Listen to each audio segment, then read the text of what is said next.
Hello mga ka-antrep! Ayan, good afternoon, good evening na pala. Overtime. Ayan, dahil patapos na ang Ghost Month, umorder na tayo ng pangmalakasan. Ayan, medyo marami ito. Pero ang daming kulang sa order ko. Ganun talaga kapag papunta na sa malakas na panahon, like yan, ganito, yan, September, start na ng kalakasan. So, September, October. Kaya, ang dami kong orders na wala. So, yung mga tires nga pala, naakyat na namin. Pero, ang daming kulang ng tires na order ko. Daming sizes na wala. Siguro nagkaubusan sa supplier.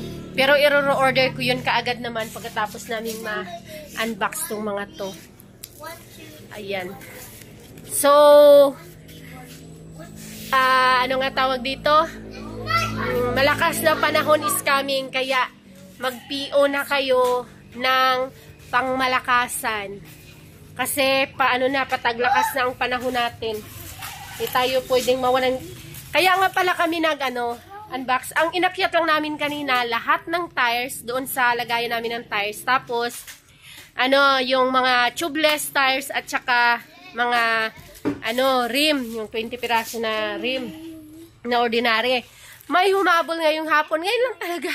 Tapos pa ako. Talagang hindi mag-alis hanggat hindi makabili ng stick bearing. Kasi nga, wasak na yung stick bearing ng side wheel niya. Kaya ito, hinanap namin, binuksan yung mga boxes. Tatsambahan naman sa pang-anim na box na tiningnan, chinek, is nandoon na yung bearing na hinahanap niya na stick bearing.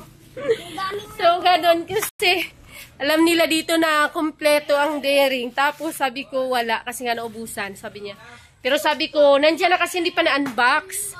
Hindi ko pa alam kung saang box. Kaya sabi niya, sige na mami, talang namin. Kasi, wala na kaming mabilhan na iba. Kay gabi na, sarado na silang lahat.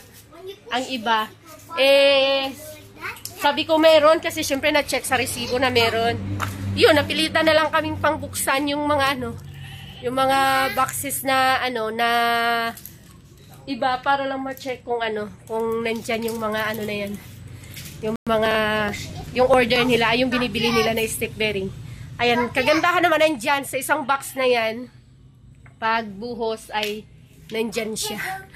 Ayan, yun lang. Back to work muna po ako ha. And then vlogs tayo sa mga susunod na mga araw.